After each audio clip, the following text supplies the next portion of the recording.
للہ رب العالمین والصلاة والسلام علی سید الانبیاء والمرسلین اما بعد فاعوذ باللہ من الشیطان الرجیم بسم اللہ الرحمن الرحیم الصلاة والسلام علیکہ یا رسول اللہ وعلی آلک واصحابک یا حبیب اللہ الصلاة والسلام علیکہ یا نبی اللہ وعلی آلک واصحابک یا نور اللہ۔ رسول اکرم نور مجسم شاہ بنی آدم رسول محتشم صلی اللہ تعالیٰ علیہ وآلہ وسلم کا فرمان معظم ہے، جمعہ کے دن مجھ پر درود پاک کی کثرت کیا کرو، کیونکہ یہ حاضری کا دن ہے کہ اس میں فرشتے حاضر ہوتے ہیں۔ جو شخص بھی مجھ پر درود پاک پڑھتا ہے اس کا درود میری بارگاہ میں پیش کیا جاتا ہے۔ راوی فرماتے ہیں کہ میں نے عرض کی، کیا وصال ظاہری کے بعد بھی پیارے آقا صلی اللہ تعالیٰ علیہ وآلہ وسلم نے فرمایا، ہاں بے شک اللہ تبارک و تعالیٰ نے زمین پر انبیاء علیہ السلام کے جسموں کا کھانا حرام کر دیا ہے۔ اللہ تبارک و تعالیٰ کے نبی زندہ ہیں، انہیں روزی دی جاتی ہے۔ سبحان اللہ سبحان اللہ، صلو علی الحبیب صلی اللہ تعالی علی محمد۔ حضرت سیدنا موسیٰ کلیم اللہ علی نبینا علیہ السلام نے اللہ تبارک و تعالیٰ کی بارگاہ میں عرض کی کہ مجھے میرا جنت کا ساتھی دکھا دے۔ اللہ نے فرمایا، فلاں شہر کا قصائی تمہارا جنت کا ساتھی ہے۔ سیدنا موسیٰ کلیم اللہ علی نبینا علیہ السلام اس قصائی سے ملنے پہنچے تو اس نے آپ علیہ السلام کی دعوت کی۔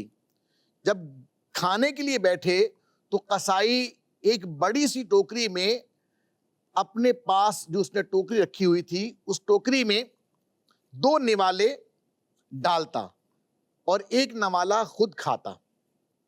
اتنے میں دروازے پر دستک ہوئی، نوک ہوئی، کسی نے دروازہ بجایا تو قصائی باہر گیا۔ سیدنا موسیٰ کلیم اللہ علی نبینا علیہ السلام نے ٹوکری میں نظر کی تو کیا دیکھتے ہیں کہ ٹوکری میں بوڑھے مرد و عورت ہیں۔ جیسے ہی ان کی نظر اللہ پاک کے نبی حضرت سیدنا موسیٰ کلیم اللہ علی نبینا علیہ السلام پر پڑی، ان کے ہونٹوں پر مسکراہٹ پھیل گئی۔ پھر ان بزرگوں نے حضرت سیدنا موسیٰ کلیم اللہ علی نبینا علیہ السلام کی رسالت کی گواہی دی اور اسی وقت ان کا انتقال ہو گیا۔ قصائی جب واپس آیا تو اپنے فوت شدہ والدین کو دیکھ کر سارا معاملہ سمجھ گیا اور حضرت سیدنا موسیٰ کلیم اللہ علی نبینا علیہ السلام کا ہاتھ چومتے ہوئے کہنے لگا، مجھے لگتا ہے کہ آپ اللہ پاک کے نبی حضرت موسیٰ علیہ السلام ہیں۔ فرمایا، ہاں تمہیں کیسے اندازہ ہوا؟ کہنے لگا، میرے والدین روز یہ دعا کیا کرتے تھے، اے اللہ پاک ہمیں حضرت موسیٰ علیہ السلام کا دیدار کرتے ہوئے موت دینا۔ ان کا اچانک انتقال ہو جانا تو مجھے اس سے اندازہ ہو گیا کہ ہو نہ ہو آپ اللہ پاک کے نبی حضرت سیدنا موسیٰ علیہ السلام ہیں۔ اور مزید وہ کہتا ہے کہ جب میری ماں کھانا کھا لیتی تو مجھے اس طرح دعا دیتی تھی، یا اللہ پاک میرے بیٹے کو جنت میں حضرت موسیٰ علیہ السلام کا ساتھی بنانا۔ سیدنا موسیٰ کلیم اللہ علی نبینا علیہ السلام نے فرمایا، مبارک ہو، اللہ تبارک و تعالیٰ نے تمہیں میرا جنت کا ساتھی بنایا ہے۔ سبحان اللہ سبحان اللہ سبحان اللہ۔ دیکھیے ماں کی دعا نے موسیٰ علیہ السلام کا جنت میں پڑوس عطا فرما دیا۔ سبحان اللہ سبحان اللہ۔ اللہ پاک نے قرآن مجید فرقان حمید میں کئی مقامات پر والدین کی شان، عظمت، رفعت، ان کی اہمیت، ان کے مرتبے کو اللہ نے بیان فرمایا۔ اللہ فرماتا ہے اور ماں باپ کو اف تک نہ کہو اور نہ ہی انہیں جھڑکو اور ان سے نرمی سے بات کرو۔ پارہ 15 ہے، بنی اسرائیل کی آیت نمبر 23 ہے۔ اللہ تبارک و تعالیٰ نے والدین کو اف تک کرنے سے منع فرمایا ہے، انہیں جھڑکنے سے منع فرمایا ہے، اور یہ والدین کا سٹیٹس، ان کے ساتھ حسن سلوک، ان کے ساتھ اچھا برتاؤ کرنے کا قرآن مجید میں ہمیں اس کی جو ہے وہ تلقین کی گئی ہے، اس کے بارے میں ہماری رہنمائی فرمائی گئی ہے۔ احادیث کریمہ کے اندر بھی اللہ کے محبوب دانۂ غیوب صلی اللہ علیہ وسلم نے والدین کی اہمیت، افادیت کے بارے میں بھی ارشاد فرمایا ہے۔ چنانچہ نبی رحمت شفیع امت صلی اللہ تعالیٰ علیہ وآلہ وسلم کا فرمان عالی شان ہے، جس شخص سے اس کے والدین راضی ہوں اللہ تبارک و تعالیٰ اس سے راضی ہے، اور جس سے اس کے والدین ناراض ہوں اس سے اللہ پاک بھی ناراض ہے۔ یہ ترمذی شریف کی حدیث پاک ہے۔ اب دیکھیے، والدین کی رضامندی گویا کہ اللہ کی رضامندی ہے، والدین کی ناراضی اللہ تبارک و تعالیٰ کی ناراضی ہے۔ جس سے اس کے والدین راضی ہیں اللہ بھی راضی ہے، جس سے اس کے والدین ناراض ہیں تو گویا کہ اللہ تبارک و تعالیٰ بھی اس سے ناراض ہے۔ حدیث پاک میں ماں باپ کو جنت دوزخ سے تعبیر کیا گیا۔ اللہ پاک کے نبی رسول ہاشمی صلی اللہ تعالیٰ علیہ وآلہ وسلم سے ایک شخص نے پوچھا، یا رسول اللہ صلی اللہ تعالیٰ علیہ وآلہ وسلم، ماں باپ کا اولاد پر کیا حق ہے؟ اللہ کے نبی صلی اللہ تعالیٰ علیہ وآلہ وسلم نے فرمایا، ماں باپ تیری جنت اور دوزخ ہیں۔ اللہ اللہ، تعبیر کس سے کیا؟ جنت اور دوزخ سے۔ تیرے لیے جنت بھی ہے، تیرے لیے جہنم بھی ہیں۔ اگر ان کو راضی کر لے گا، ان کو خوش کر لے گا، ان کی رضامندی حاصل کر لے گا، تیرے ماں باپ تجھ سے خوش ہوں گے تو گویا کہ تیرے لیے جنت ہے، اور اگر تو نے والدین کو ناراض کیا، ان کا دل دکھایا کہ تجھ سے راضی نہ ہوئے تو گویا کہ تیرے لیے جہنم ہے۔ آقا دو جہاں علیہ السلام نے فرمایا، ابن ماجہ کی حدیث پاک ہے، فرمایا ماں باپ تیری جنت اور دوزخ ہیں۔ ایک اور مقام پر اللہ کے محبوب صلی اللہ تعالیٰ علیہ وآلہ وسلم نے فرمایا، سب گناہوں کی سزا قیامت میں ملے گی، لیکن ماں باپ کے نافرمان کو اللہ پاک دنیا ہی میں سزا دیتا ہے۔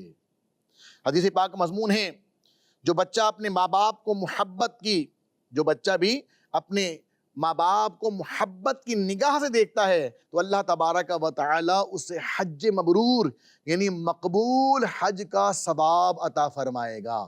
ماں باپ کے چہرے پر محبت کی نگاہ ڈالنے پر اللہ تبارک و تعالیٰ کیسا کیسا اجر عطا فرما رہا ہے۔ اگر ماں باپ کی آپ خدمت کریں گے، ان کی دل جوئی کریں گے، ان کے کام آئیں گے، ان کی خدمت کریں گے، بیمار ہو جائیں گے تو تیمارداری کریں گے، اچھے اچھے کھانے کھلائیں گے، ان کو راضی کریں گے، ان کو اچھا لباس پہنائیں گے، ان کو اچھا ان کے ساتھ بیہیو کریں گے، ان کو تھوڑا وقت دیں گے، ان کو راضی کر لیں گے، ان کا دل خوش کریں گے، تو پھر بتائیے کیسی کیسی برکتیں نصیب ہوں گی۔ جب دیکھنے پر اللہ پاک اتنا اجر عطا فرما رہا ہے تو خدمت کرنے پر اللہ تبارک تعالیٰ نہ جانے کیا کیا عطا فرمائے گا۔ اللہ کے محبوب دانِ غیوب صلی اللہ تعالیٰ علیہ وآلہ وسلم کی بارگاہ بے کس پناہ میں حاضر ہو کر ایک شخص نے عرض کی، کیا عرض کیا اس نے؟ یا رسول اللہ صلی اللہ علیہ وسلم، میرے حسن اخلاق کا زیادہ حقدار کون ہے؟ میرے حسن سلوک کا، حسن اخلاق کا سب سے زیادہ حقدار کون ہے؟ کون کس کے ساتھ میں زیادہ حسن سلوک کروں؟ نبی پاک علیہ السلام نے ارشاد فرمایا، تمہاری ماں۔ آقا نے کیا فرمایا؟ تمہاری ماں۔ اس نے دوبارہ عرض کی، اس کے بعد کون؟ ارشاد فرمایا تمہاری ماں۔ تیسری بار عرض کی، اس کے بعد کون؟ تو پیارے آقا علیہ السلام نے اس مرتبہ بھی یہی ارشاد فرمایا، تیری ماں۔ اس نے پھر عرض کی، اس کے بعد کون؟ تو آپ صلی اللہ تعالیٰ علیہ وآلہ وسلم نے ارشاد فرمایا، تمہارا باپ۔ پھر فرمایا، پھر قریبی کا زیادہ حق ہے، پھر جو اس کے بعد قریبی ہے۔ یہ صحیح بخاری شریف کی حدیث پاک ہے. یعنی حسن سلوک کا جو حقدار کون ہیں، آقا علیہ السلام نے اس کو سب سے پہلے ماں کو بیان کیا. ایک دفعہ پوچھا، بولا ماں، اس کے بعد تو پھر ماں، تیسری دفعہ پھر کہا پھر ماں، چوتھی مرتبہ بیان فرمایا تمہارا باپ.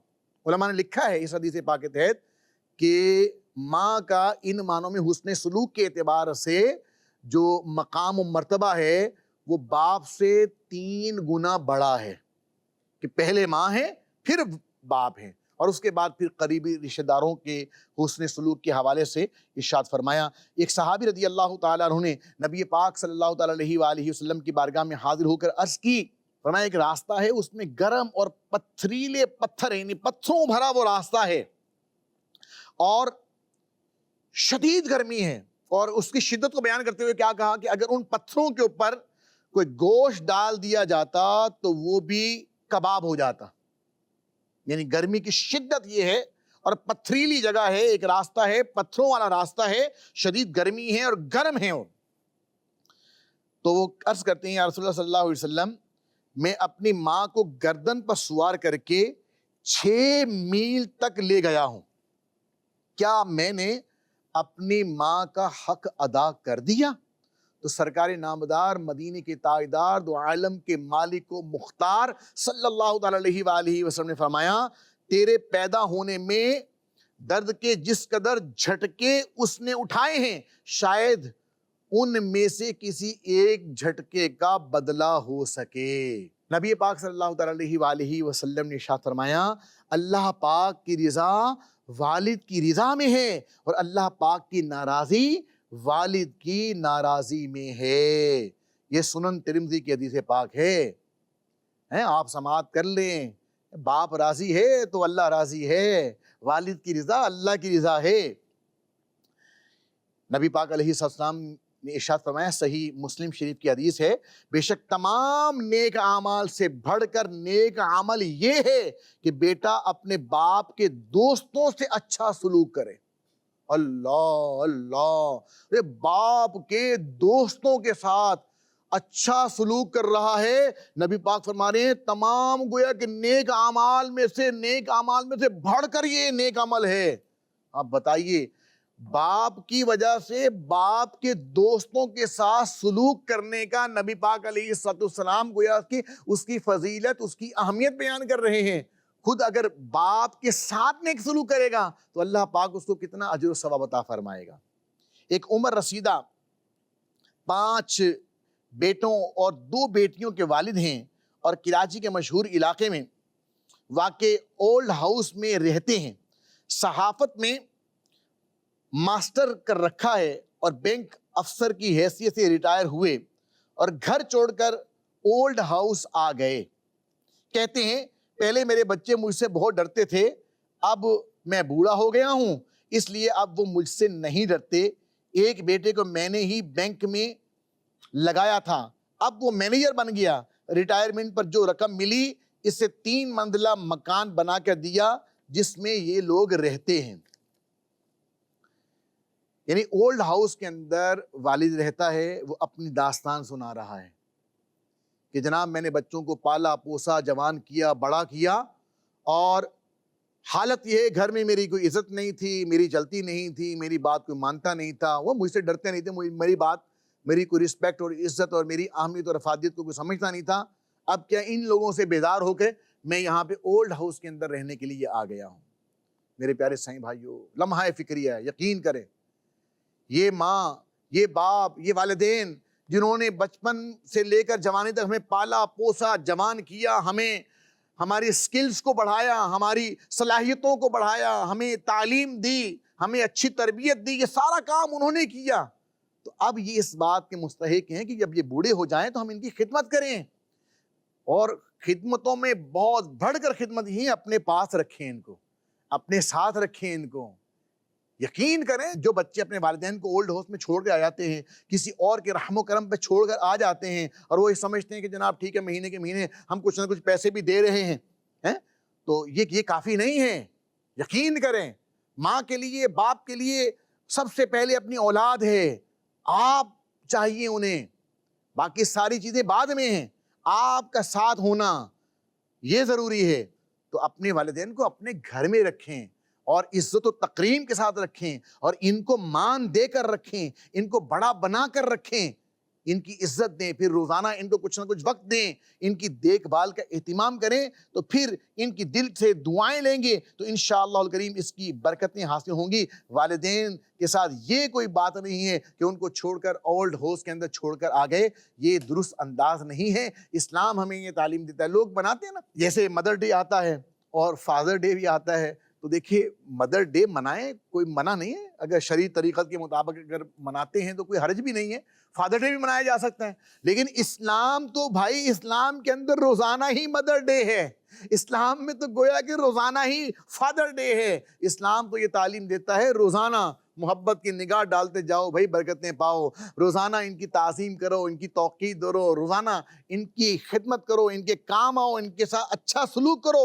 اسلام تو روزانہ ہی ان کے ساتھ حسن سلوک کی ترغیب ارشاد فرما رہا ہے۔ تو معاشرے کے اندر یقین کریں یہ اس طرف بھی بہت اب دوری ہوتی چلی جا رہی ہے۔ والدین کے حقوق کی پاسداری کرنے کا اب جو ہے معاشرے کے اندر جو سمجھے رجحان کم ہوتا چلا جا رہا ہے۔ ہمیں چاہیے کہ ہم والدین کے فضائل پڑھیں، ان کے حقوق کو سیکھیں کہ والد کا کیا حق ہے، ماں کا کیا حق ہے، باپ کا کیا حق ہے، اور پھر ان حقوق کی پاسداری کے لیے کوشش کریں، جد و جہد کریں۔ انشاءاللہ الکریم ماں باپ راضی ہو گئے نا، یقین کریں تو انشاءاللہ دنیا بھی سنور جائے گی، قبر بھی سنور جائے گی، میدان محشر میں رسوائی سے بچ جائیں گے۔ اللہ پاک کے کرم سے والدین کی اطاعت اور فرمانبرداری کے صدقے اللہ پاک نبی پاک علیہ السلام کے جھنڈے کے سائے جگہ بھی عطا فرما دے گا، آقا کی شفاعت مل جائے گی، اور انشاءاللہ الکریم جنت میں داخلہ بھی نصیب ہو جائے گا۔ میں تمام مدنی چینل کے ناظرین سے یہ عرض کروں گا، روزانہ اپنی ماں کے قدموں کو چوما کریں۔ حدیث پاک میں ہے، ہمارے شیخ امیر اہل سنت مولانا الیاس قادری صاحب علیہ اللہ ان کو سلامت رکھے ہیں، انہوں نے ہماری تربیت کی ہے، اور باقاعدہ یہ مضمون آپ بیان کرتے رہتے ہیں بار بار کہ، اور جو ترغیب دلاتے ہیں، میں وہی آپ کو کچھ مدنی پھول اب پیش کر رہا ہوں۔ گھر میں دینی ماحول بنانے کے کچھ مدنی پھول ہیں، ان میں سے کچھ یہ بھی ہے نا کہ روزانہ اپنی ماں کے قدموں کا بوسہ لے، کہ حدیث پاک میں جس نے اپنی ماں کے قدموں کو چوما گویا اس نے جنت کی چوکھٹ کا بوسہ لیا۔ تو تمام عاشقان رسول جن کی ماں زندہ ہے بھائی، اپنے روزانہ ماں کے قدم بوسی کیا کریں، والد صاحب کو روزانہ ہاتھ چوما کریں، والدین کا ہر وہ کام جو خلاف شرع نہ ہو فوراً کر دیا کریں۔ جب والدین آئیں ان کو دیکھ کر تعظیماً کھڑے ہو جائیں، کھڑے ہو کر ان کا استقبال کریں اور انہیں اپنی جگہ پیش کر دیا کریں۔ جب والدین کے ساتھ ڈسکشن ہو، والدین کے ساتھ ہم کلام ہو، گفت و شنید ہو، تو کیا ہے، ہماری آواز والدین کی آواز سے بلند نہیں ہونی چاہیے۔ جی ہاں، یہ بھی ادب کا تقاضا ہے۔ اللہ سلامت رکھے ہمارے امیر اہل سنت دامت برکاتہم عالیہ کو۔ امیر اہل سنت نے اس کی باقاعدہ ترغیب دلائی ہے، نہ یہ نہیں ہونا چاہیے ہماری آواز ابا جان امی جان کی آواز سے اونچی ہو، خبردار، ایسا نہیں۔ ہم نے اپنی آوازوں کو اپنے ماں باپ کی آوازوں سے پست رکھنا ہے، اور پھر نگاہیں جھکا کر بات کرنی ہے۔ اللہ تبارک و تعالی ہمیں اپنے والدین کا ادب و احترام کرنے کی توفیق عطا فرمائے، آمین، بجاہ النبی الامین صلی اللہ تعالی علیہ وآلہ وسلم۔ ایمان پہ خاتمہ ہو تو منعم، ملے مراد حاصل رضائے حضرت پروردگار۔